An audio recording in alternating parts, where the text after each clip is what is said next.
pertama sekali pleno pertama kali pleno itu ya pemilihan ketua divisi bahkan Korwil koordinator wilayah itu kami tidak sampai setengah jam Mas untuk memutuskan itu. Artinya ya kita itu adalah gambaran nanti ke depannya dan insya Allah setelah kami udah 4 bulan menjabat menjadi komisioner KPU Provinsi dalam pleno kita juga tidak pernah ada pro dan kontra dan itu semuanya selesai dengan mulus. Udah, Bapak ini aja divisi hukum. Oh, oke, siap.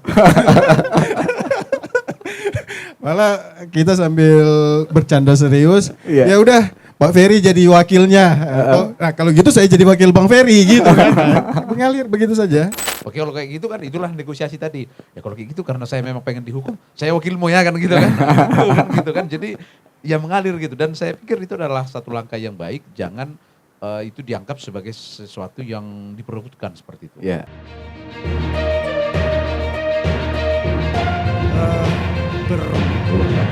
Sebenarnya kita itu punya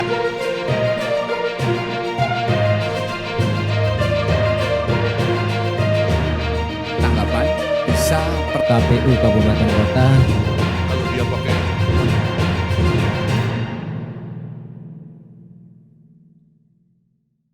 Ya, saya pengen tahu mengenai suasana waktu pleno. Bisa diceritakan bagaimana komisioner KPU dalam memutuskan sesuatu, apakah terjadi perdebatan yang sangat luar biasa atau bagaimana? Atau gimana cara mengatasi hal itu? Nah, untuk pleno kita ini kan pleno berdasarkan musyawarah dan mufakat ya. Jadi itu yang memang kita junjung tinggi. Bahkan kita membekali seluruh anggota kita di kabupaten kota sekepri itu ya yang dijunjung tinggi itu adalah musyawarah dan mufakat. Karena pleno itu ada keputusan tertinggi dalam menentukan kebijakan-kebijakan yang kita hasilkan setiap tahapan. Jadi intinya kita sejauh ini tidak pernah ada pro dan kontra terkait hasil pleno yang kita sampaikan. Karena apa? Karena kita menyampaikan suatu dasar itu memang berdasarkan peraturan dan perundang-undangan yang ada. Jadi ketika itu berdasarkan peraturan dan perundang-undangan, insya Allah rekan-rekan yang lain juga mendukung hal itu. Walaupun ada perbedaan-perbedaan sedikit, tapi itu bisa kita lakukan suatu pengambilan keputusan yang baik dan benar, tidak hanya baik aja kan tetapi benar juga gitu. Jadi intinya mudah-mudahan apa yang kami putuskan di dalam pleno itu menghasilkan suatu keputusan yang terbaik lah. Karena kami tidak ada ibaratnya ya semenjak kami melakukan pleno-pleno mulai dari pelantikan ya baik bahkan penentuan ketua sekalipun itu dalam waktu yang sesingkat-singkatnya itu kami sudah menghasilkan ketua. Jadi dari itu awal, jadi itu adalah cerminan nanti bagaimana kami melakukan pleno-pleno di internal komisioner. Ya, jadi itu cepat sekali waktu itu kan pemilihan, jadi langsung ketua sudah ada kan waktu itu kan? Iya, jadi ketika kita setelah dilantik, lalu kita pertama sekali pleno pertama kali pleno itu ya pemilihan ketua divisi bahkan Korwil koordinator wilayah itu kami tidak sampai setengah jam Mas. Untuk memutuskan itu. Artinya ya kita itu adalah gambaran nanti ke depannya dan insya Allah setelah kami udah 4 bulan menjabat menjadi komisioner KPU Provinsi dalam pleno kita juga tidak pernah ada pro dan kontra dan itu semuanya selesai dengan mulus. Yang pembagian divisi bagaimana mereka kemarin itu? Misalnya Bu Cerni bagi sosialisasi, Pak Sari bagian hukum, Pak Ferry bagian teknis itu bisa diceritakan bagaimana penentuan divisi-divisinya? Intinya kita semua mempunyai kompetensi dan potensi yang sama. Jadi di divisi apapun kita diletakkan kita harus siap. Jadi tidak ada karena jadi banyak bukan berdasarkan latar pendidikan saja ya. Seperti saya juga pernah menjadi divisi dulu namanya Proda, program dan data informasi. Jadi artinya semua komisioner itu mempunyai potensi yang sama untuk membidangi suatu divisi. Jadi Kita mengalir aja kemarin itu. Misalnya Pak Peri divisi apa, teknis penyelenggaraan pemilu, gimana sepakat.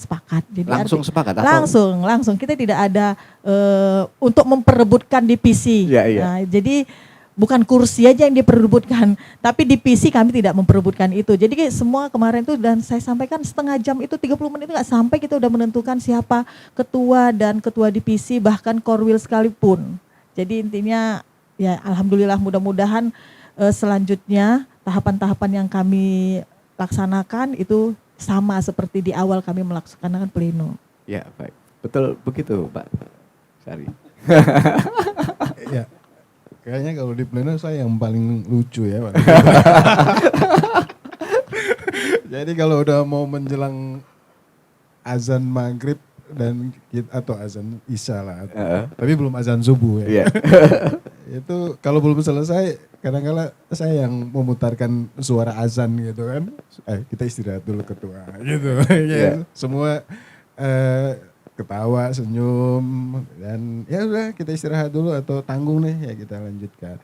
Ya Mas Agus, pada prinsipnya kita berlima ini sudah punya pengalaman sebagai penyelenggara pemilu. Ini senior-senior saya sebenarnya ini semua kan.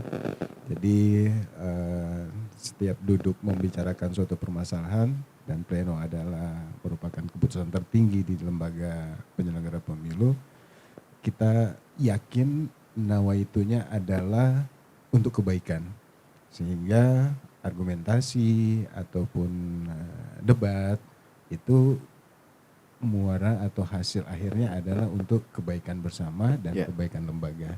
Itu aja sih prinsip yang kami pegang, sehingga yang seperti Bu Jerry sampaikan tadi, jadi semua mengalir dan happy ending lah semuanya kan, dan sesuai dengan aturan perundang-undangan yang ada. Itu sih. Tapi menerima waktu masuk di divisi hukum aja gitu, sempat enggak lah saya di sini aja gitu. Saya pengen cross check aja. Oh, justru kita langsung disampaikan, udah Bapak ini aja divisi hukum. Oh, oke, siap. Malah kita sambil bercanda serius, ya udah Pak Ferry jadi wakilnya. Nah kalau gitu saya jadi wakil Bang Ferry gitu kan. Mengalir begitu saja. Dan nggak ada apa ya, nggak ada tarik ulur itu kan. Ada itu tadi. Malah mungkin kami pleno untuk ketua, divisi dan korwil itu 20 menit atau 25 menit udah selesai. Dan sudah begitu saja gitu. Ya, kalau yang dari Badan Penasehat yang paling alot dalam pengambilan keputusan apa? Yang sudah dilalui sekarang? Disebut alot sih mungkin tidak ya. Tapi memastikan bahwa data yang kita terima ini adalah sudah benar, informasi yang kita dapatkan sudah sesuai dengan apa yang ada di lokasi dari 7 kabupaten kota yang kan kami provinsi, jadi tentu kami membawahi 7 kabupaten kota. Kemudian bahwa apa yang kita putuskan ini sudah sesuai dengan undang-undang, PKPU, Juknis yang ada. Itu mungkin yang kita harus jadi bolak-balik untuk memastikan bahwa semua elemen atau semua data dan informasi itu sudah sesuai, sehingga di kemudian hari kita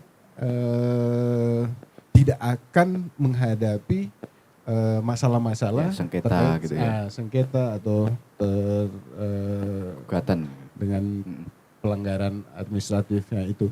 Tapi kita ini kan apalagi Pak Ferry, Bu Jerni, Pak Indrawan, Pak Priyo kan sudah dedengkotnya pemilu lah, penyelenggara pemilu. Jadi ini juga yang menjadi kita untuk terus berhati-hati dan terus menjaga integritas itu.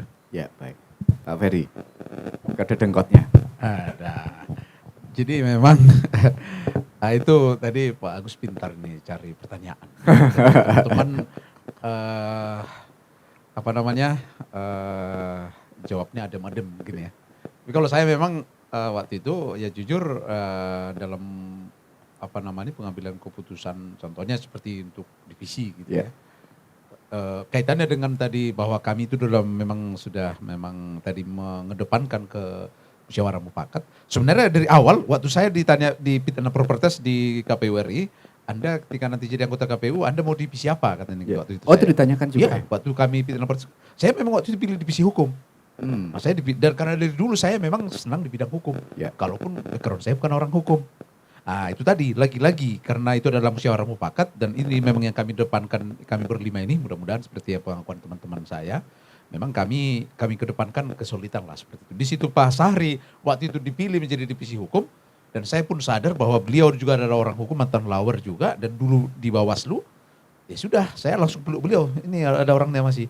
Artinya Kita serahkan saya sebenarnya ahlinya, pengen saya di divisi hukum itu. Memang awalnya saya pengen di situ gitu. Jadi artinya ya itulah mengalah untuk sebuah sistem kebaikan karena apa, saya juga sadar ya beliau pasti lebih paham lah soal hukum karena ya magister hukum kan gitu kan. Saya masih pengamat hukum aja kan gitu kan atau penggiat hukum kan gitu kan masih. Artinya itulah kira-kira. Seperti itulah kami dinamikanya. Begitu juga teman-teman yang lainnya juga gitu termasuk contohnya Korwil gitu kan. Nah, ya udah saya dilemparkan jauh-jauh.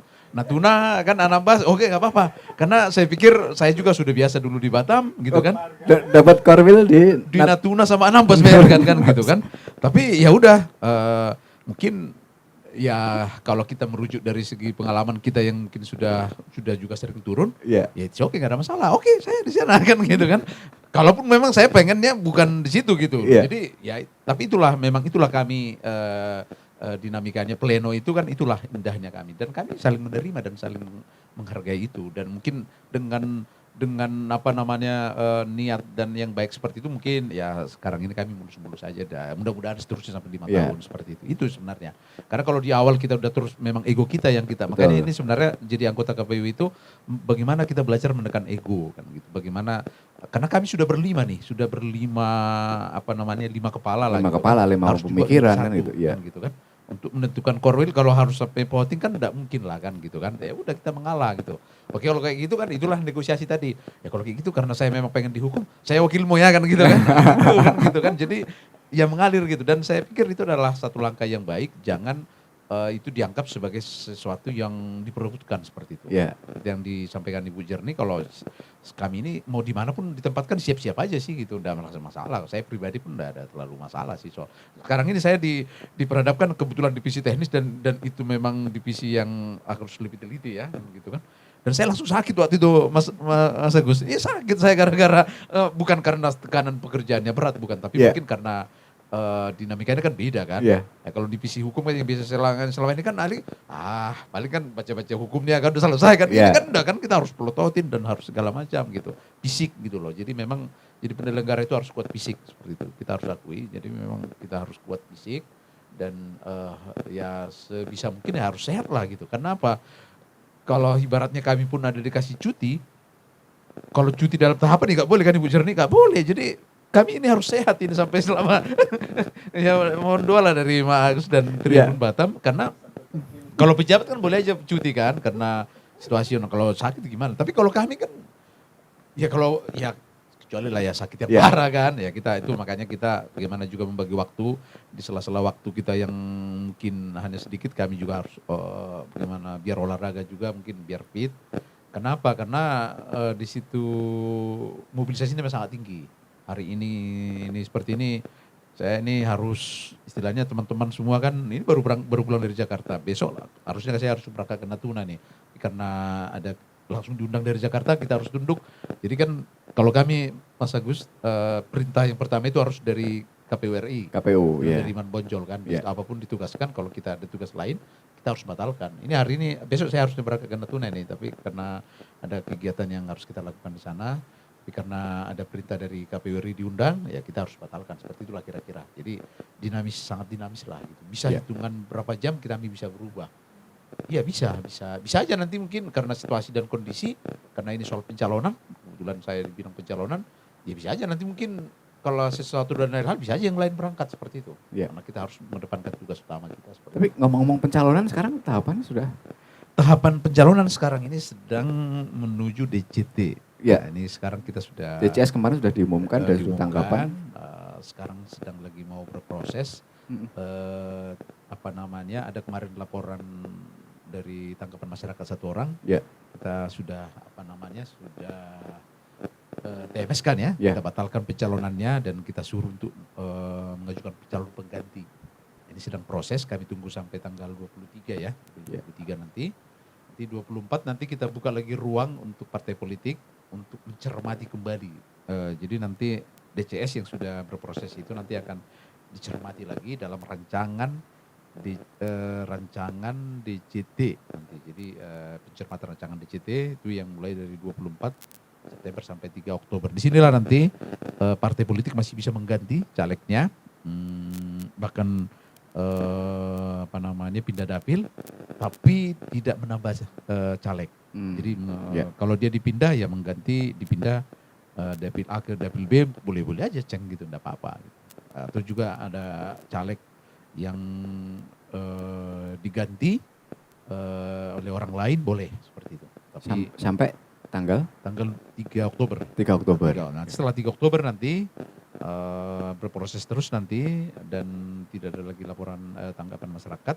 Di tanggal 3 November nanti kita akan tetapkan DCT dan tanggal 4 November kita akan umumkan di media massa, media elektronik. Ya, waktu kemarin penetapan yang tidak sesuai itu kan, itu sempat terjadi kontra dengan partai atau enggak? Atau mereka partai cuma cukup menerima saja yang hasil pleno dari KPU? Yang pleno yang 1 orang itu ya? Ya, 1 orang itu. Ya tidak sampai kontra sih. Tidak sampai kontra ya? Putusan kita kan sesuai ketentuan. Ya. Kan? Jadi ya mereka bisa menerima juga. Mereka mungkin akan mengajukan calon pengganti seperti itu. Ya kalau pro kontra memang dalam sebuah pesta demokrasi itu sah-sah aja. Ya. Makanya ada sengketa proses. Betul. Gitu. Tapi sampai Ya. sekarang ya belum ada Pak. Belum ada ya? Dan semoga tidak ada ya? Belum ada. Jadi sampai sekarang ini kita masih belum ada sengketa, baik sengketa proses maupun sengketa administrasi belum. Yang hanya ada itu masih hanya 1 laporan masyarakat itu aja tanggapan masyarakat. Dan kita sudah TMS-kan memang sedang lagi berproses lah nanti.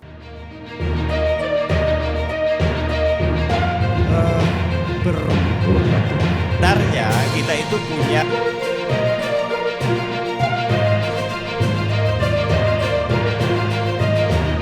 Tanggapan bisa KPU Kabupaten Kota